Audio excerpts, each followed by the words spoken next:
Salut à tous, dans cette nouvelle vidéo, je ne vais pas vous parler d'un auteur, d'une série ou d'un événement lié à la bande dessinée, mais je vous propose plutôt de voir où vendre et acheter ces bandes dessinées d'occasion.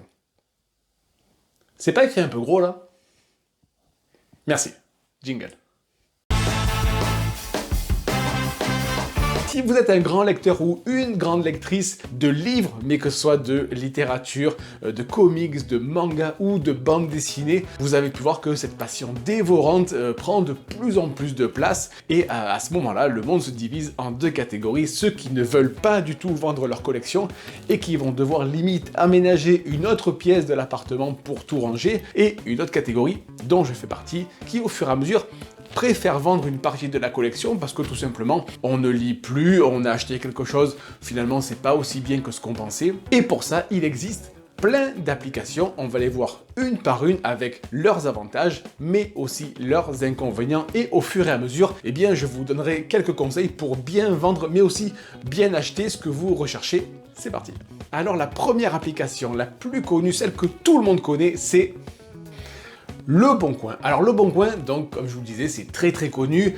On s'en sert pour vendre à peu près tout et n'importe quoi. Nous, ce sont les livres qui vont nous intéresser. Alors moi, je m'en sers pour de la vente de proximité. Cette application est très bien faite. Il y a eu de nombreuses mises à jour qui ont été faites au fur et à mesure. Si vous voulez bien vendre, mais aussi bien rechercher sur Le Bon Coin, il suffit d'utiliser les mots-clés. Dans le titre de votre annonce, souvent, il y a Batman, il y a Urban Comics, il y a Daredevil, il y a Panini, il y a Glénat, peu importe. Moi, je me sers donc de ces mots-clés pour vendre, mais aussi pour rechercher des comics, alors que ce soit évidemment à côté de chez moi, parce que moi j'utilise Le Bon Coin pour, comme je vous l'ai dit, pour la proximité, mais aussi des fois on peut trouver une bande dessinée qu'on recherche depuis très longtemps à l'autre bout de la France, et des fois eh bien, le prix peut être intéressant. Vous pouvez bien évidemment enregistrer vos recherches avec des paramètres et des filtres, et ça je trouve que c'est très bien fait. Attention, que vous soyez vendeur ou acheteur, c'est d'utiliser les bons mots-clés. Voilà, je me rappelle de ce pauvre gars qui voulait vendre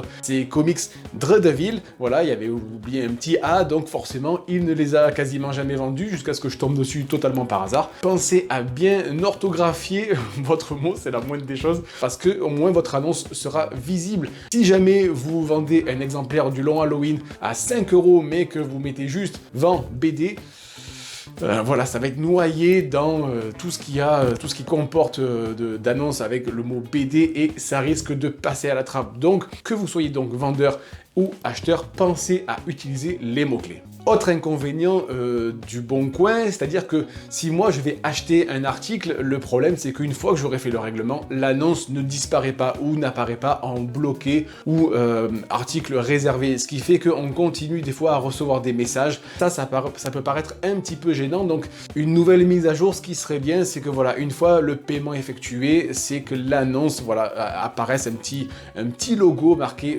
réglé ou en attente de paiement ou article réservé ou envoyé. Ça serait bien de mettre ça en place. Et autre système qu'offre Le Bon Coin, c'est le système de paiement en ligne. C'est vrai que j'ai connu un peu l'époque fastidieuse où il fallait contacter le vendeur pour se mettre d'accord au niveau du prix, au niveau du transport et du montant du transport. Voilà, ça c'est un petit peu révolu maintenant. Ça m'est arrivé de payer et d'être payé directement avec le service du Bon Coin, et je trouve que ça marche vraiment très bien. Donc ça, en plus des fois, Le Bon Coin fait des opérations un petit peu de frais de port réduits avec la livraison par Mondial Relais, et ça je trouve que c'est quand même plutôt pas mal. Je passe ensuite à eBay. Alors pour moi eBay est un petit peu en perte de vitesse. Pourquoi? Parce que c'est là aussi un très vieux site d'achat d'objets, et là aussi en tout genre.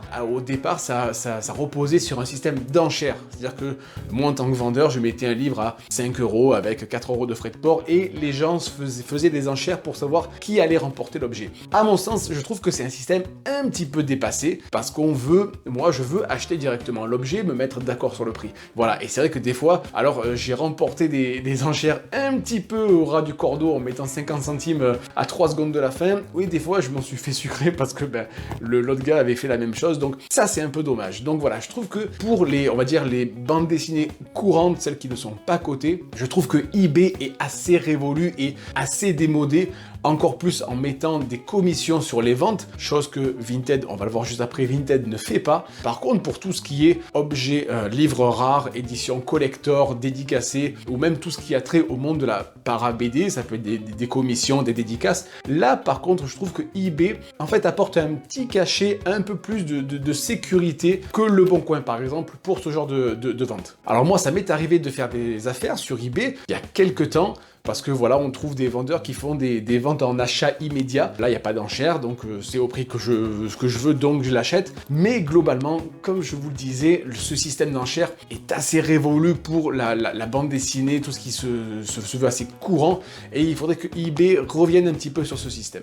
Je passe à Vinted. Pour moi, Vinted est un peu le grand gagnant, celui qui tire le plus son épingle du jeu en ce moment. Alors pas pour tout, on va le voir, mais pour moi c'est voilà, un peu le grand gagnant, celui qui a la plus grosse marge de progression en termes de vente. Alors Vinted, je pense que vous en avez entendu parler bien évidemment, c'était au départ uniquement dédié aux vêtements, aux fringues, aux influenceurs lifestyle comme on dit, mais petit à petit des gens ont vendu autre chose que des vêtements sur Vinted, sont apparus les livres. Alors je trouve Vinted très très bien fait, puisque moi-même je vends beaucoup sur Vinted. Le bon côté de Vinted, c'est que l'interface est assez pratique, assez clair. Le prix que je fixe est négociable, ce qui permet d'avoir une négociation avec l'acheteur, ça c'est vraiment très bien. Il y a plusieurs modes de livraison, que ce soit Mondial Relais ou d'autres relais colis, donc ça c'est vraiment pratique. En plus, il n'y a pas de commission pour le vendeur, ça c'est très bien, à l'inverse de eBay et de Rakuten qu'on va voir juste après, mais c'est-à-dire que si je vends mon objet, mon livre à 8 €, moi j'encaisse 8 €, et pour les vendeurs, moi c'est ce qui m'a fait partir de Rakuten, mais pour les vendeurs, en fait c'est très très très intéressant, parce que en fait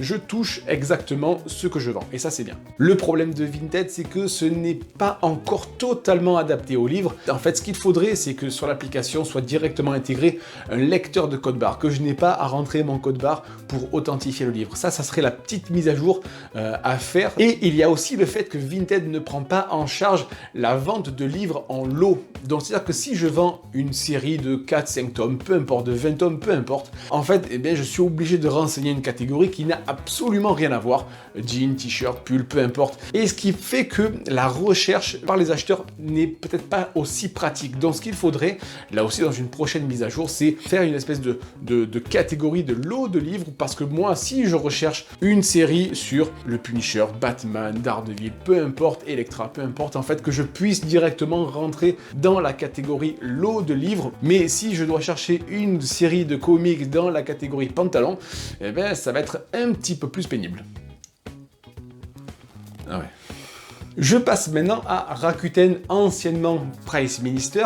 Donc moi, ça va être l'application sur laquelle j'achète beaucoup. Avant, je vendais, mais vu qu'ils se font des commissions franchement généreuses sur les vendeurs, donc voilà, Rakuten, il me voit plus jamais. Par contre, j'achète beaucoup. Pourquoi? Parce que Rakuten propose deux opérations qui, pour moi, sont vraiment très intéressantes. Il propose des bons d'achat, c'est-à-dire qu'à un moment, je vais avoir une commande de 50 € et je vais pouvoir déduire 5 €. Et ils font des fois des opérations de cashback, c'est-à-dire qu'une somme de mes achats, alors en occasion et uniquement en occasion, m'est remboursée. Si j'achète pour 100 € de livres d'occasion, je tombe sur une opération à 20% de cashback, je récupère 20 €, ce qui n'est pas négligeable. Et évidemment, ces 20 €, je vais pouvoir les réinjecter dans un autre achat. Donc, comme je vous ai dit, sur Rakuten, je ne vends plus du tout, il n'y a pas moyen.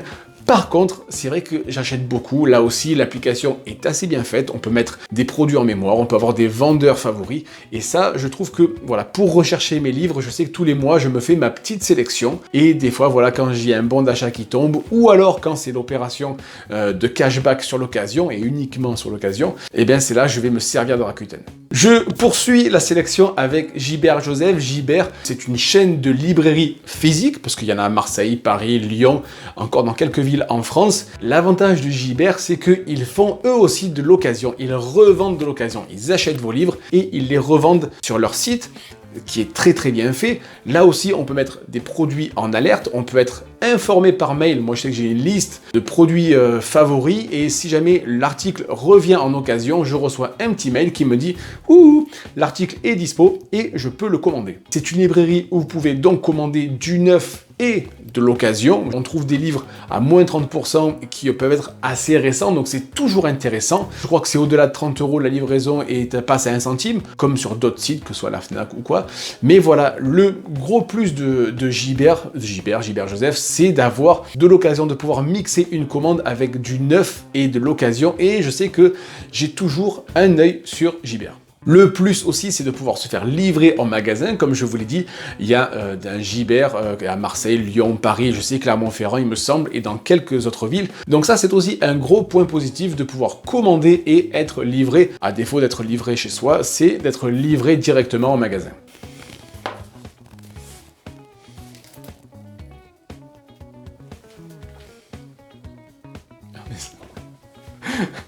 Je finis ma sélection, et oui déjà, oh, tristesse, avec le marketplace de Facebook. C'est un outil que j'utilise assez peu, parce que je trouve que c'est assez bordélique. Un peu des annonces de partout, de tous les côtés de la France. Moi qui suis du sud du Var, des fois j'ai des annonces de Paris, de Brest, de Rennes, donc je sais pas très bien comment c'est fait. Le bon côté, voilà, c'est qu'on peut mettre là aussi des produits en mémoire, des annonces en mémoire. Le mauvais côté, c'est qu'on va dire que certains vendeurs ne sont pas très sérieux, c'est-à-dire qu'on les contacte, on n'a pas de réponse, ou alors l'article est vendu, l'annonce n'est pas supprimée. Donc je pense que, comme sur tous les sites qu'on a vus, il y a des bonnes affaires à faire, mais par contre, ce qui serait bien là aussi, c'est d'avoir affaire à des vendeurs, mais aussi à des acheteurs sérieux, ce qui permettrait d'avoir là aussi des bonnes relations entre vendeurs et acheteurs, et aussi de faire des affaires, pas d'attendre une réponse pendant 3 semaines, ou alors je suis sur place, oui, mais moi j'y suis pas parce que je savais pas quoi. Donc voilà, ça c'est un peu le mauvais côté du marketplace de Facebook. Et encore une fois, si l'article est vendu, il faut que l'acheteur supprime l'annonce. Alors je sais que déjà sur le Bon Coin, il y en a qui le font pas spécialement, autant vous dire que sur Marketplace, je crois qu'il y en a qui le font jamais. Je sais que là aussi, je vais de temps en temps sur le Marketplace de Facebook, mais vraiment, je préfère me concentrer sur d'autres sites où déjà le paiement sera plus efficace, que ce soit Rakuten, que ce soit Vinted, mais aussi, là aussi, j'aurai affaire à des vendeurs assez sérieux. Donc voilà, Marketplace Facebook, jetez-y un œil, mais dites-vous que des fois, vous risquez de tomber sur quelqu'un de pas très sérieux. Pour être complet sur ce sujet, pour être complet sur ce sujet, il y a d'autres marketplaces qui existent, comme la Fnac, à fuir, voilà, parce que j'ai vu des annonces où le livre coûte 15 € neuf et puis le vendeur me fait généreusement 14,50 € plus 18 € de frais de port, donc la Fnac terminée, à fuir, je sais même pas comment ils font pour avoir encore un marketplace. Mais il y a d'autres marketplaces, je pense à la librairie BD Fugue, une librairie sur internet, et les vendeurs, les membres peuvent vendre certains de leurs livres. Alors là aussi, c'est pas très connu, c'est un peu dommage, c'est pour ça aussi que j'en parle. Des fois, voilà, il y a peut-être des livres qui ne sont plus disponibles en magasin, qui sont indisponibles, mais vous pouvez peut-être éventuellement les retrouver sur ces sites. Si vous ne connaissez pas, je vous mets l'adresse juste ici, vous pouvez aller jeter un œil. Quoi qu'il en soit, si vous êtes acheteur et que vous recherchez un livre depuis très longtemps, le premier des conseils, c'est de prendre son temps. Tôt ou tard, vous finirez par le trouver d'occasion. Peut-être pas au prix qui vous intéresse, peut-être pas à 2 km de chez vous, mais vous finirez par le trouver d'expérience. Je sais que des fois j'ai pu mettre 6 mois à trouver un livre, mais j'y suis arrivé. Vous pouvez tomber sur un livre qui ne sera plus jamais réédité, qui est épuisé, ça peut arriver. Là aussi, un autre conseil, si vous ne connaissez pas cet outil, c'est Canal BD, qui vous permet de rechercher des livres dans toutes les librairies Canal BD. Alors là, ça ne concerne que le neuf par contre. Un livre peut être dit comme épuisé et vous allez pouvoir le trouver dans une librairie. C'est un outil que j'utilise assez peu, mais des fois ça permet de retrouver alors des livres neufs et uniquement neufs, mais c'est un outil qui est vraiment très bien fait, Canal BD. Et si vous êtes vendeur, prenez des bonnes photos, des photos claires, mentionnez bien l'état, orthographiez bien votre livre, comme je vous l'ai dit. Ce qui va se passer, c'est que l'acheteur ne va pas arriver à retrouver votre annonce, donc soyez clair. Comme je vous l'ai dit, utilisez des mots-clés, parce que je parle là aussi d'expérience. Si j'enregistre des recherches, en fait, je vais les enregistrer selon des mots-clés, et quand une annonce est publiée avec ce mot-clé, elle va ressortir dans mes recherches. Faites une annonce clair, bien orthographié avec les bons mots-clés. Ça permettra aux acheteurs qui recherchent le livre que vous vendez de trouver votre annonce et peut-être de trouver un livre qu'on recherche depuis très longtemps. Merci à tous d'avoir regardé cette vidéo. Comme je vous l'ai dit, ce n'est pas une liste exhaustive. Il y a d'autres applications qui existent, mais j'espère que vous aurez appris certaines choses dans la vente ou dans l'achat de livres d'occasion. Comme d'habitude, vous pouvez vous abonner à ma chaîne YouTube par là ou regarder une autre de mes vidéos par ici. Quant à moi, je vous dis à très bientôt. Ciao!